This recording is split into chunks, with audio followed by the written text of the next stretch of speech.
വടക്കൻ പറവൂരിൽ വീടിനുള്ളിൽ ആത്മഹത്യ ചെയ്ത യുവാവിന്റെ മരണത്തിന് കാരണക്കാരനായ ഹൈസ്കൂൾ അധ്യാപകൻ അറസ്റ്റിൽ.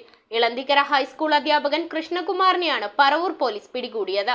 അരുൺലാലിന്റെ ആത്മഹത്യാക്കുറിപ്പിൽ കൃഷ്ണകുമാർ തന്റെ ജീവിതം തകർത്തുവെന്ന വ്യക്തമായ തെളിവിന്റെ അടിസ്ഥാനത്തിലാണ് പ്രതിയെ പോലീസ് പിടികൂടിയത്. വടക്കൻ പറവൂർ കോട്ടുവള്ളി കൈതാരത്ത് സ്വദേശി അരുൺലാലാണ് വീടിനുള്ളിൽ ആത്മഹത്യ ചെയ്തത്. സംഭവത്തിൽ മാള സ്വദേശി മാടവന വീട്ടിൽ MR കൃഷ്ണകുമാറിനെ പറവൂർ പോലീസ് അറസ്റ്റ് ചെയ്തു. ഇളന്തിക്കര ഹൈസ്കൂൾ അധ്യാപകനായ കൃഷ്ണകുമാറിനെ നെടുമ്പാശ്ശേരി അത്താണിയിലുള്ള വീട്ടിൽ നിന്നുമാണ് പോലീസ് പിടികൂടിയത്. സ്കൂൾ അധ്യാപികയായ അരുൺലാലിന്റെ ഭാര്യയുമായി കൃഷ്ണകുമാറിനുണ്ടായിരുന്ന അടുപ്പമാണ് മരണത്തിലേക്ക് വഴിവെച്ചതെന്നാണ് പോലീസിന്റെ നിഗമനം. 4 പേജുള്ള അരുൺലാലിന്റെ ആത്മഹത്യാക്കുറിപ്പിൽ തന്റെ കുടുംബജീവിതം തകർത്തതിൽ കൃഷ്ണകുമാറിനുള്ള പങ്ക് വ്യക്തമായി സൂചിപ്പിച്ചിരുന്നു. ഭർത്താവിനൊപ്പം പോകാൻ താല്പര്യമില്ലെന്നറിയിച്ച അധ്യാപികയെ പോലീസ് നഗരത്തിലെ ഒരു ഹോസ്റ്റലിലേക്ക് താമസം മാറ്റുകയായിരുന്നു. 2 പെൺമക്കളെ ഉപേക്ഷിച്ച ഭാര്യ കടന്നുകളഞ്ഞത് അരുൺലാലിനെ കടുത്ത മാനസിക സമ്മർദ്ദത്തിലേക്ക് ആഴ്ത്തുകയും തുടർന്നുണ്ടായ മാനസിക വിഷമമാണ് ആത്മഹത്യയ്ക്ക് കാരണമായതെന്നാണ് സൂചന. കോടതിയിൽ ഹാജരാക്കിയ ശേഷം പ്രതിയെ റിമാൻഡ് ചെയ്തു.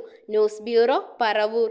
എന്താ ഒരു ആലോചന? നല്ലൊരു ആലോചനയാണ്. അതെന്താ ആലോചന? ഒരു കല്യാണാലോചന. എവിടുന്നാ? ചാവറ മാട്രിമോണിയിൽ നിന്ന്. ഇനി ഒന്നും ആലോചിക്കണ്ട, നല്ല ആലോചനകൾക്ക് ചാവറ മാട്രിമോണിയിൽ രജിസ്റ്റർ ചെയ്യൂ.